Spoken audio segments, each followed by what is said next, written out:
Boa noite, houve uma pequena falha técnica no vídeo que a gente estava fazendo agora há pouco. Espero que agora esse seja com uma certa tranquilidade. Eu peço aos amigos que ninguém me faça chamada pelo Messenger. Foi isso, alguém me chamou pelo Messenger e aí deu uma atrapalhada na situação aqui. Então deixa apenas a gente se comunicar por esse vídeo. Então é uma alegria iniciarmos essa caminhada, né? Vamos pedir a Deus que possa ser uma caminhada longa, fazendo uma meditação, um estudo sobre o Evangelho de São Mateus. Antes de tudo, gostaria de pedir a oração de cada um aqui presente, para que a gente reze pelos enfermos, por aqueles que cuidam dos enfermos também, pelas pessoas idosas, né? Vamos rezar uma Ave Maria. Ave Maria, cheia de graça, o Senhor é convosco. Bendita sois vós entre as mulheres, bendito é o fruto do vosso ventre, Jesus. Santa Maria, Mãe de Deus, rogai por nós, pecadores, agora e na hora de nossa morte. Amém. Eu preparei como oração inicial, então, uma oração que ela faz parte do dia da missa de São Jerônimo, dia 30 de setembro, um sacerdote que se dedicou ao estudo da Bíblia, da Palavra de Deus. Então gostaria de começar esse momento justamente rezando essa oração de São Jerônimo. Ela diz assim: Ó Deus, que destes ao presbítero São Jerônimo profundo amor pela Sagrada Escritura, concedei ao vosso povo alimentar-se cada vez mais da vossa palavra e nela encontrar a fonte da vida. Por nosso Senhor Jesus Cristo, vosso Filho, na unidade do Espírito Santo. Veja, essa oração ela é muito bonita porque, além de reconhecer a dedicação de São Jerônimo, o amor profundo que ele tinha pela Sagrada Escritura, faz também um pedido que nós, povo de Deus, povo do Senhor, que nós possamos nos alimentar cada vez mais da palavra de Deus e nessa palavra encontrar a fonte da vida, a fonte da nossa vida. É o que a gente quer fazer com esse encontro hoje. Então agradeço pela presença de cada um através desse recurso da internet, todas as pessoas que estão acompanhando. Eu gostaria de lembrar, antes de tudo, que a intenção dessa catequese não é fazer um estudo bíblico, não é essa a preocupação, né? Não é uma preocupação de exegese, é uma preocupação de espiritualidade, de conhecimento da palavra de Deus, de fortalecimento daquilo que sustenta a nossa fé, né? Como nós rezamos na oração de São Jerônimo, que como povo a gente possa se alimentar da palavra de Deus e nessa palavra encontrar a fonte da vida.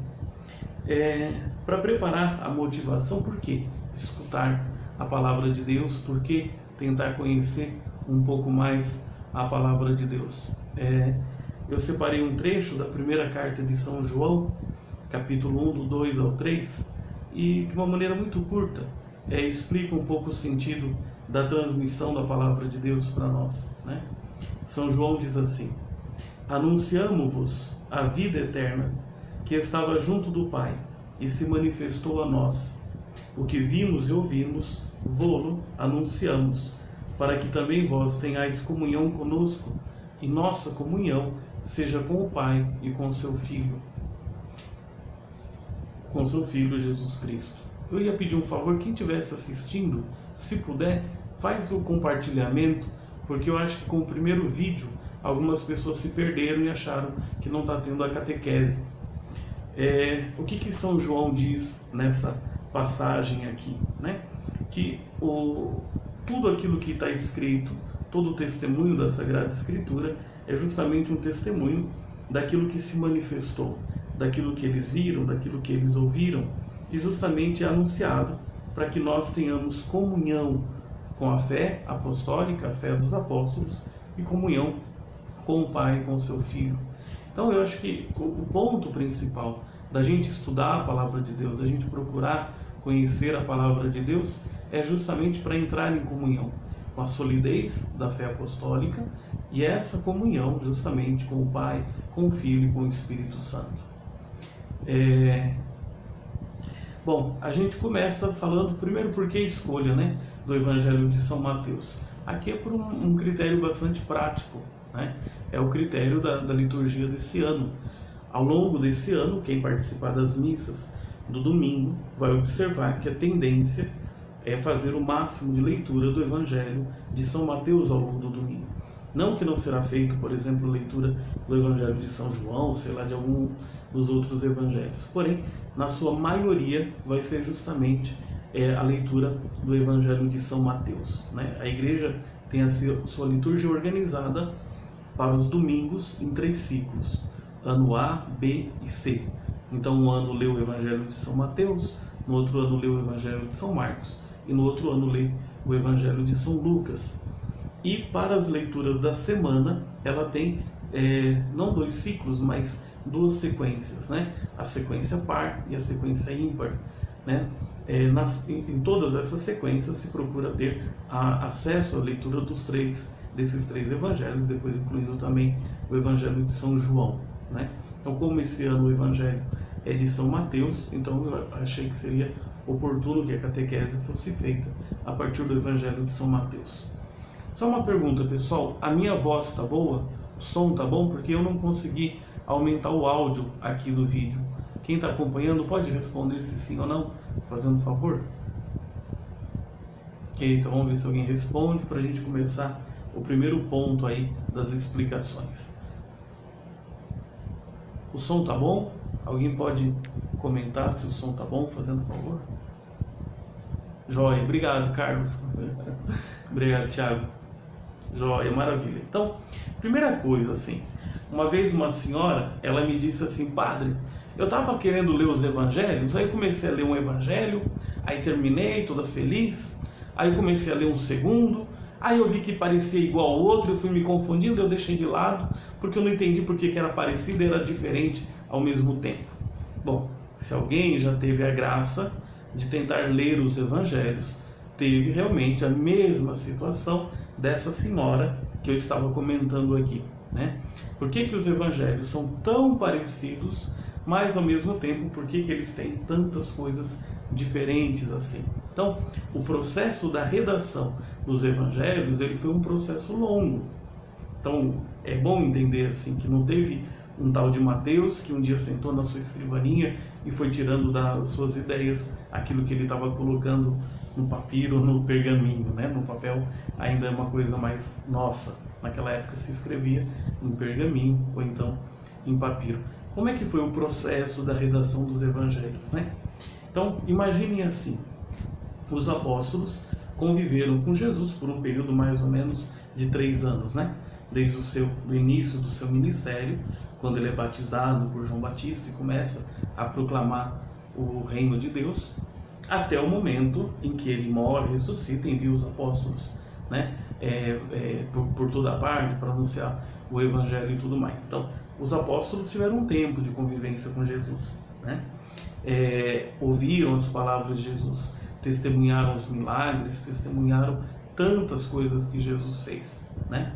Agora, num primeiro momento, a impressão que eles tinham é que o reino de Jesus iria se realizar logo.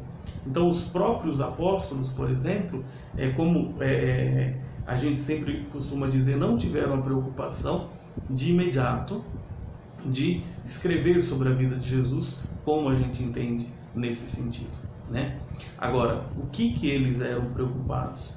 Em transmitir esses ensinamentos, em educar, catequizar as comunidades a partir daquilo que eles tinham ouvido e visto, como a gente ouviu agora esse trechinho da primeira carta de São João. Então, se Jesus morreu por volta do ano 33, o primeiro evangelho que a gente tem escrito é o Evangelho de São Marcos, que é por volta do ano 70. Então, entre 33 e 70, a gente tem quase 40 anos aí de missão dos apóstolos, missão dos outros que vão sendo incorporados à missão dos apóstolos, e não tem, exatamente falando, ainda um texto organizado sobre a vida de Jesus. Agora, o que eles tinham, então, nessa fase? Vocês imaginam, onde os apóstolos passavam, eles deixavam os ensinamentos de Jesus. Talvez alguém da comunidade anotava algumas coisas. Então, num primeiro momento, o que eles têm são uma coleção. Coleção do quê? das narrativas dos milagres, uma coleção de frases que Jesus falava. Por exemplo, os últimos serão os primeiros serão os últimos.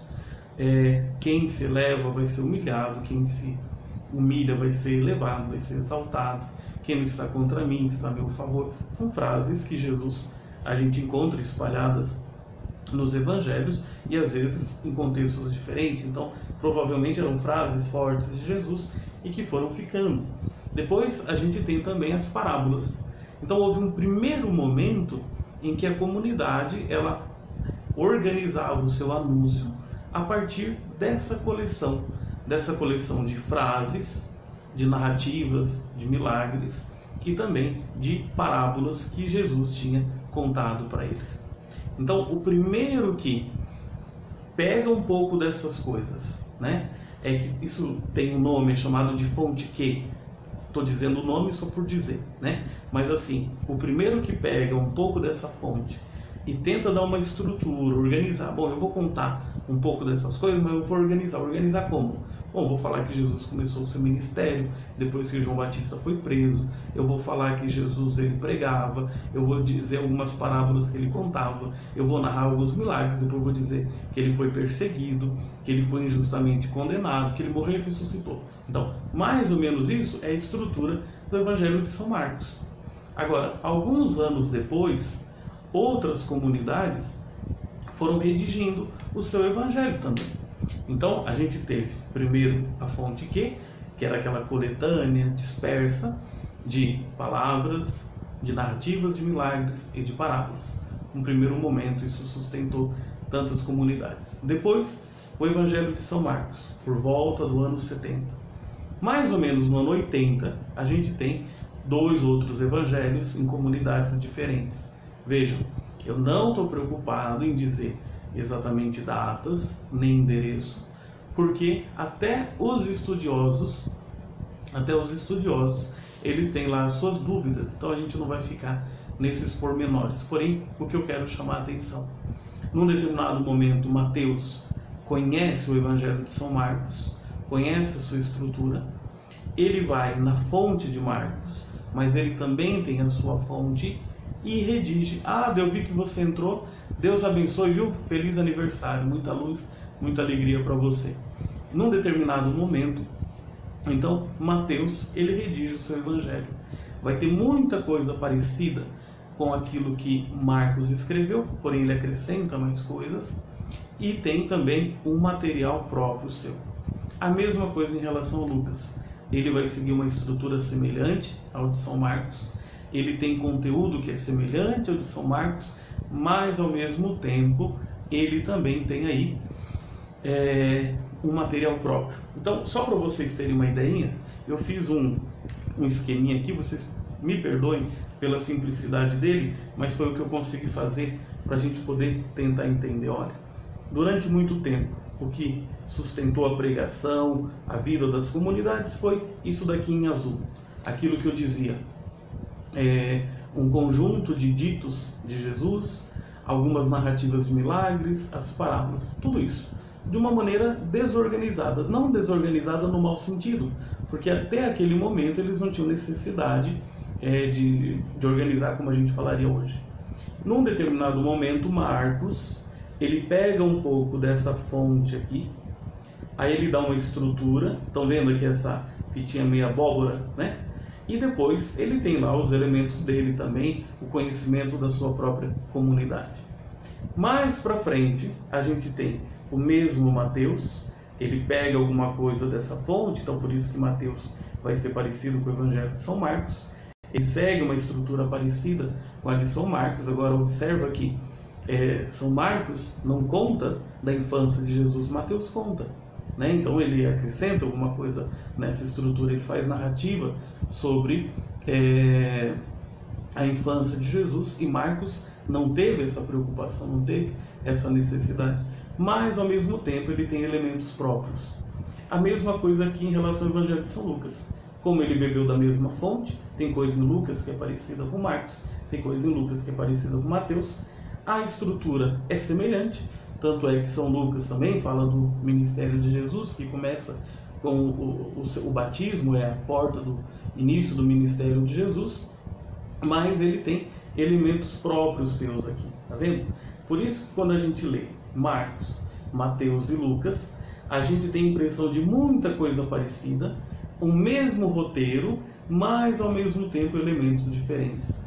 Cada um reescreve, recompõe a partir de uma perspectiva, de um interesse catequético, de um interesse evangelizador.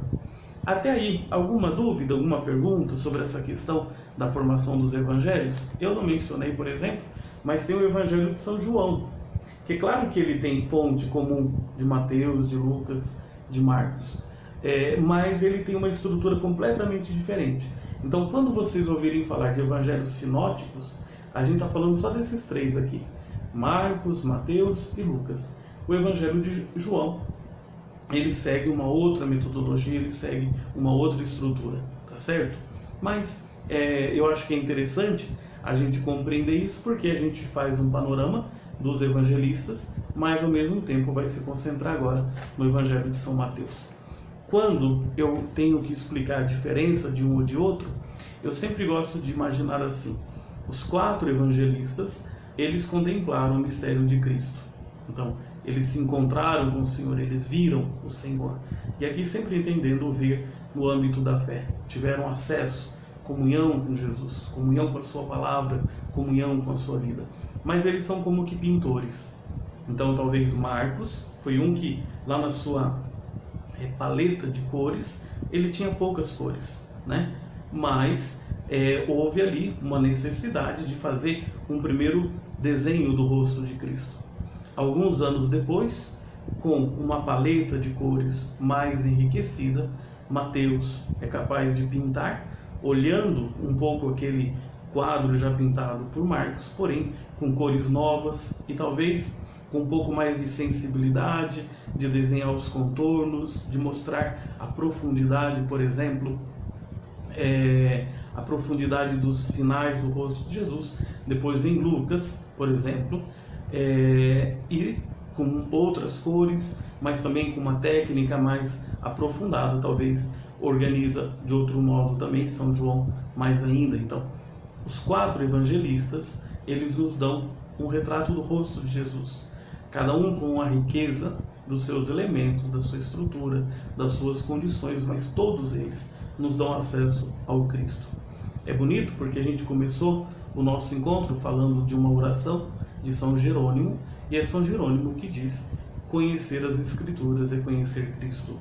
E, por outro lado, desconhecer as Escrituras é desconhecer o Cristo. Então, o acesso a Jesus Cristo é através do Evangelho.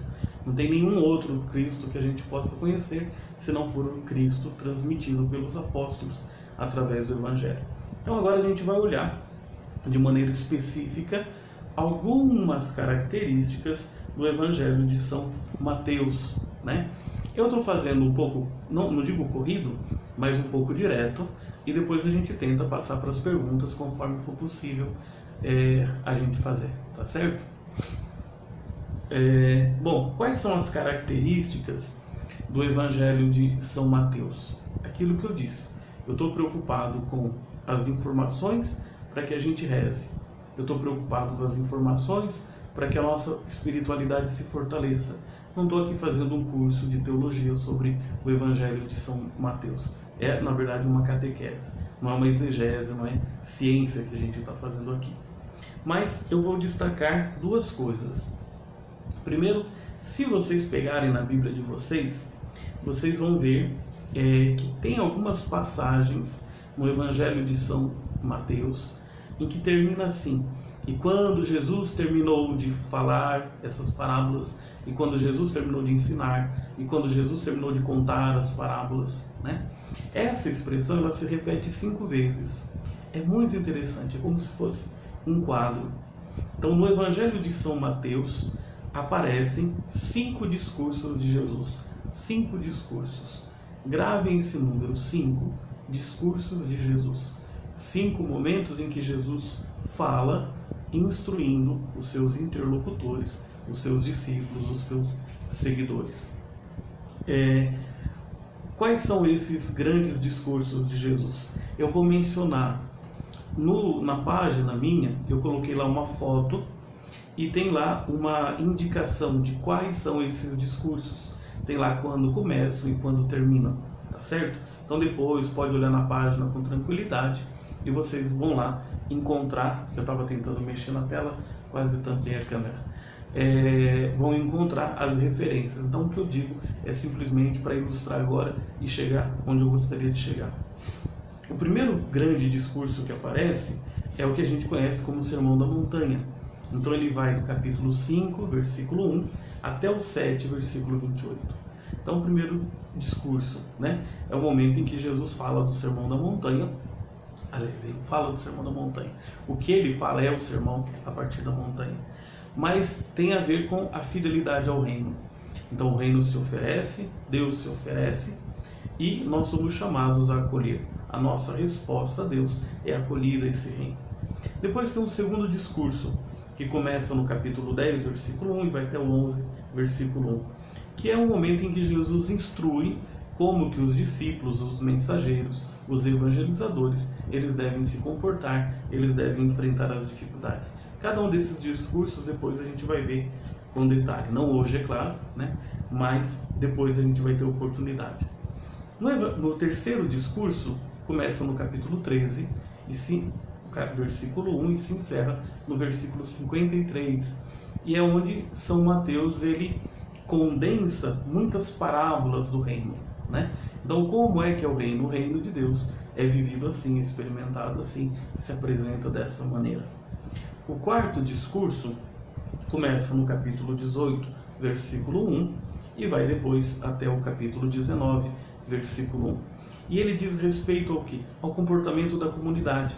Então, como é que a comunidade que segue Jesus Cristo, que é fiel ao reino, que ao mesmo tempo é missionária, como é que essa comunidade vive? Então, é um discurso, na verdade, sobre a identidade da igreja. No quinto discurso, esse quinto discurso começa no capítulo 24, versículo 1, e vai até o 26, versículo 1, que é aquele um pouco mais difícil, às vezes, para a gente ler, porque ele fala da grande crise, ou das crises, que antecedem a vinda do reino. Então, a ideia de fim de mundo, né, a transformação desse mundo, e depois qual deve ser a atitude daqueles que creem em Jesus. Voltem ao número. Vejam, nesse Evangelho de São Mateus mostra que Jesus é aquele que fala, entrega ao povo 5 discursos. Vocês se lembram de alguma coisa na Bíblia que tem a ver com 5 ensinamentos, 5 discursos, 5 livros? Lembram? Alguém lembra? Valendo um copo d'água na próxima missa, que vai ser amanhã às 15 horas. Isso mesmo, falou certinho, né? Então, São Mateus coloca esses 5 discursos de Jesus justamente como se fosse o Pentateuco, os 5 primeiros livros da Bíblia. Assim como para o povo do Antigo Testamento, os 5 primeiros livros eram testemunho da aliança, do envolvimento entre Deus e o seu povo. Os 5 discursos de Jesus, eles são como que constitutivos dessa nova aliança. Então, se antes, no Antigo Testamento, o conhecimento do Pentateuco era para o povo uma lei, o próprio Pentateuco era a grande lei, agora a palavra de Jesus é a nova lei. O povo vai se relacionar por Jesus não mais por uma obediência a preceitos, mas por uma escuta, uma acolhida da palavra de Deus. Isso é belíssimo. Então aqui eu acho que é o primeiro ensinamento para fortalecer um pouco mais a nossa espiritualidade. A gente não lê o Evangelho por curiosidade intelectual. A gente não lê o Evangelho para descobrir mais alguma coisa que não encontra por aí. A gente lê o Evangelho para entrar em comunhão com essa aliança que Deus faz conosco através da vida de Jesus Cristo. Então, o conhecimento da palavra de Jesus é o maior remédio que a gente tem para, na hora das dificuldades, enfrentá-las, mas com serenidade, com esperança e até com uma certa alegria pelo fato da gente não estar sozinho. Eu acho que essa é a primeira lição. Então, se Jesus ele é o novo Moisés, porque, conforme a tradição do Antigo Testamento, os 5 primeiros livros da Bíblia, eles foram escritos por Moisés. Esse é um entendimento, foram dados. Ninguém vai imaginar Moisés sentado numa escrivaninha escrevendo, né? Não é essa a ideia, mas é como se fosse a partir dele que esses livros eles foram dados. Assim como Moisés, então, deu ao povo a lei, os mandamentos. Então é Jesus no Novo Testamento, o novo legislador. Mas aí eu queria chamar a atenção de vocês. Legislador não no sentido jurídico, mas assim como a lei no Antigo Testamento dava ao povo a condição de viver na altura de uma aliança que Deus fazia com esse povo, a palavra de Jesus capacita o discípulo, capacita o fiel, capacita cada um de nós a viver à altura dessa aliança que Cristo faz com a gente através do mistério da cruz, da morte e ressurreição.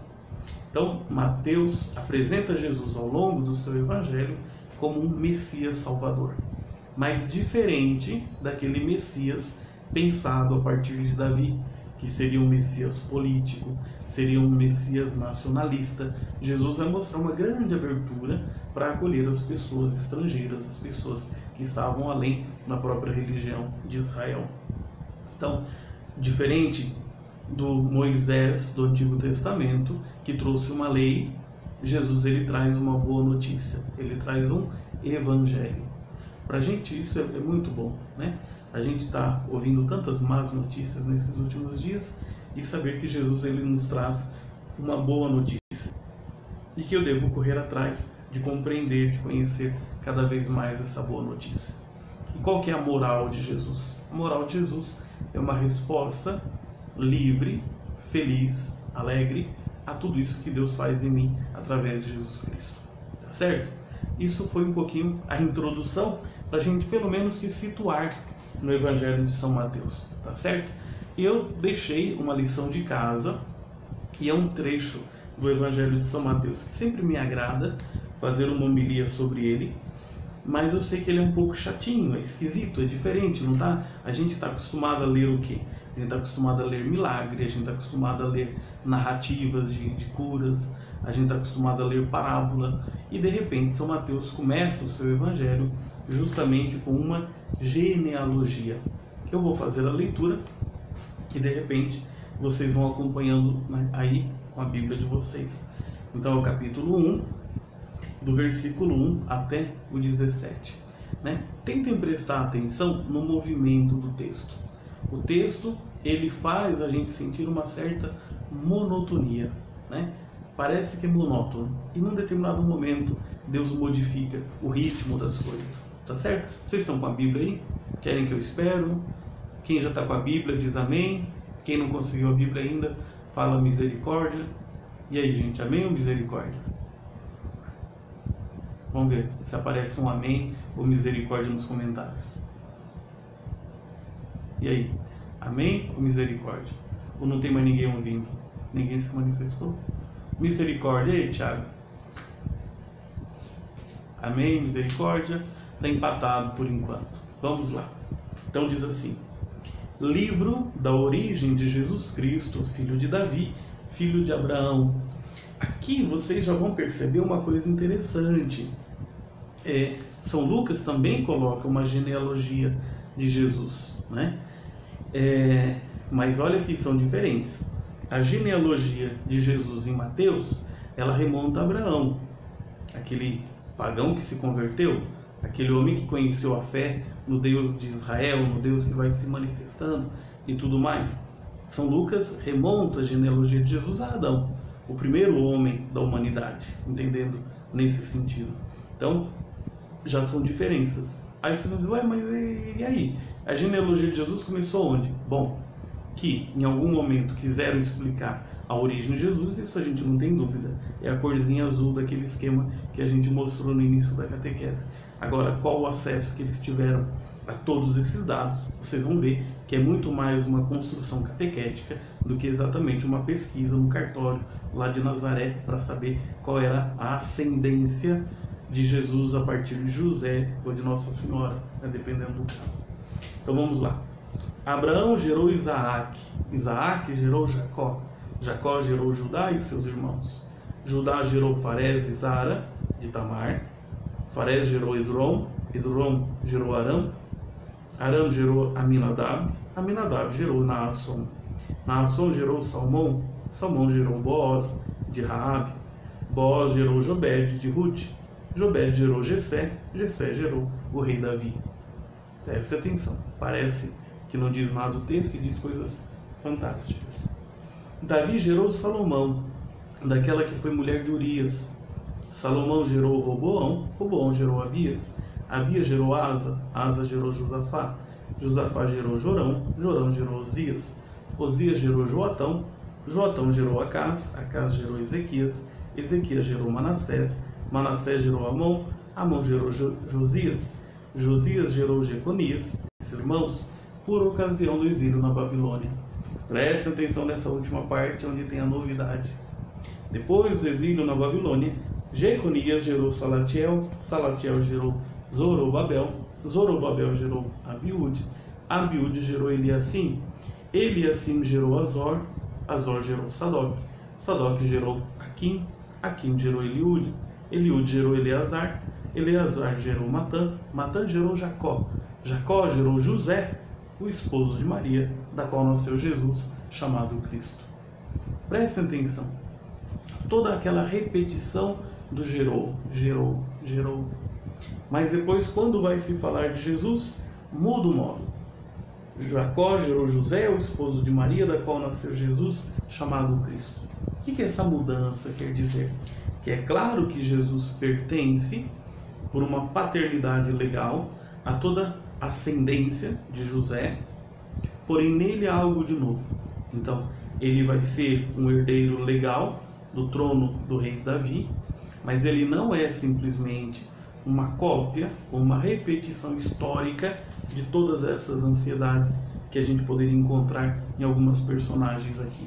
Lembra que eu dizia, Mateus, ao longo da sua obra, ele vai mostrar que Jesus é o Messias, é o novo Moisés, porém tem uma novidade. Não é apenas uma repetição daquelas expectativas nacionalistas e revanchistas que era alimentada naquele período. Isso é uma coisa interessante. Depois tem outras. A origem de Jesus Cristo é uma origem semelhante à de todos os homens. Você reparar, por exemplo, que no meio aqui, tem, tirando Nossa Senhora, mas a mulher de Urias, por exemplo, ela foi uma adúltera. Depois, Raabe, que foi prostituta. Tem mulher que foi estrangeira.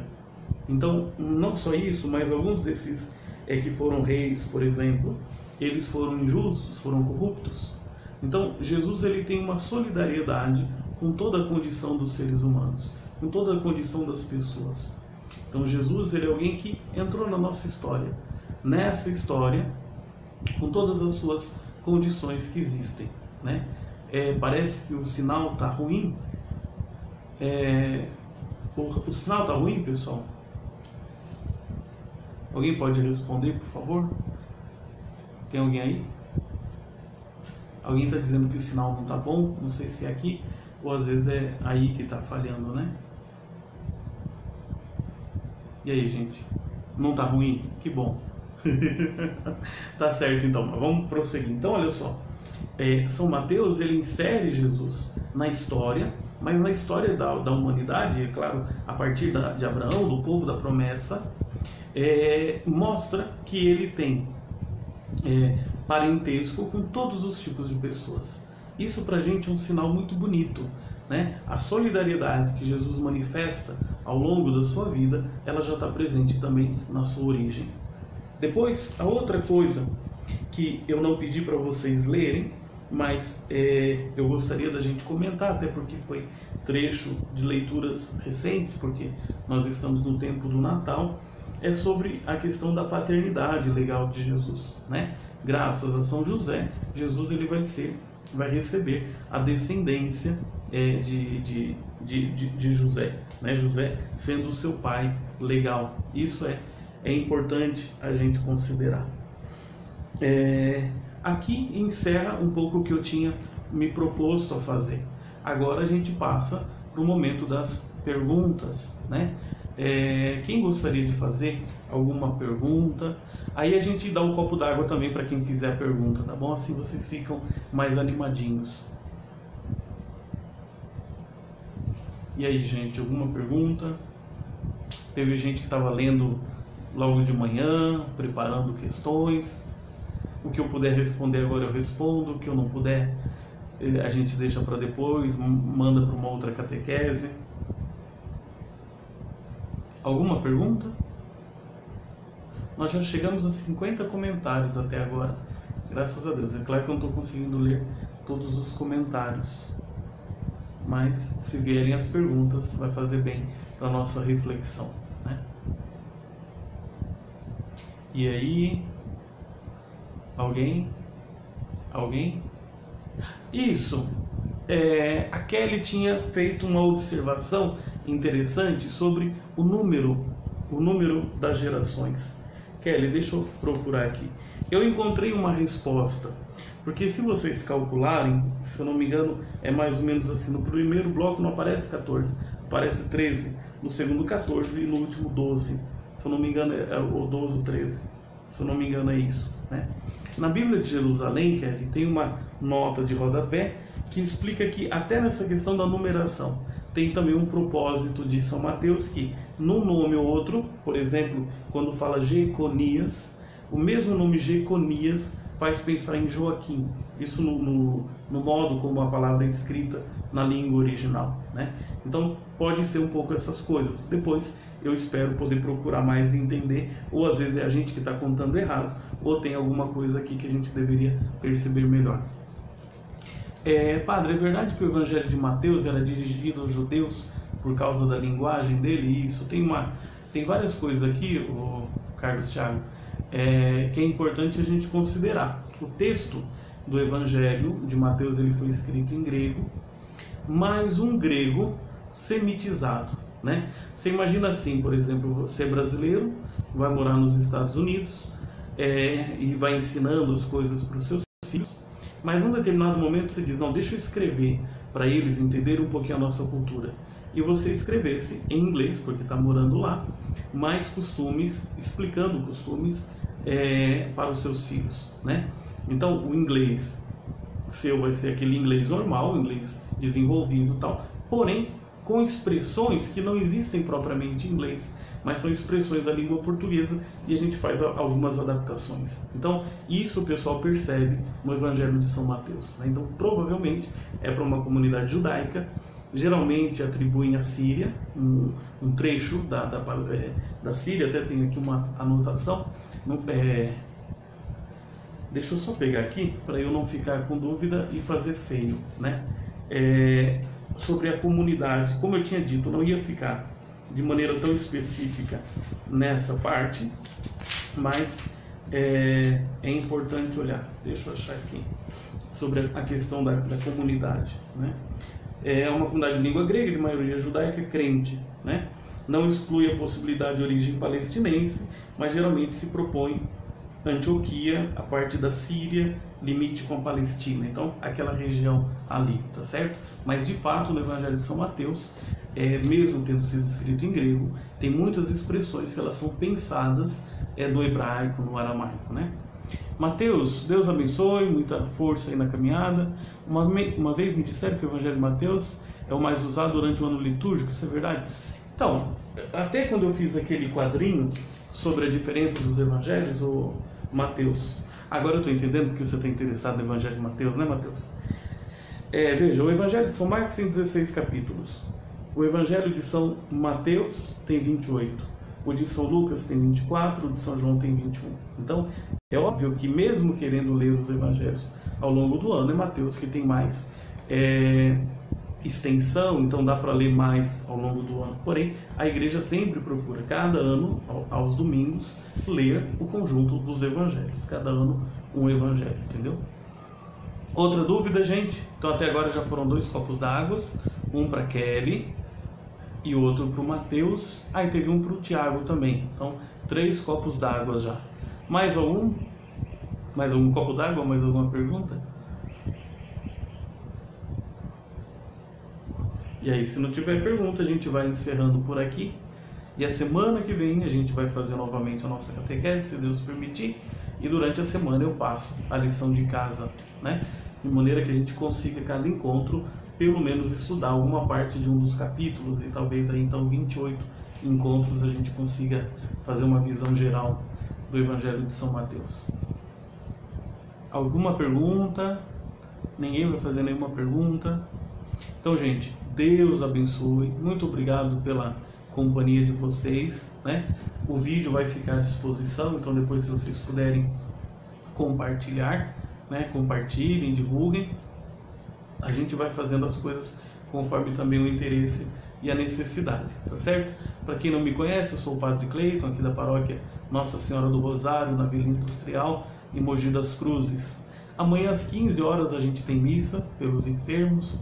Depois também sexta-feira às 19h30 temos a missa. Depois sábado 19, domingo às 7h30, 10 e 19. Tá certo? Deus abençoe, gente. Forte abraço. Vamos rezar uma Ave Maria para encerrar esse momento.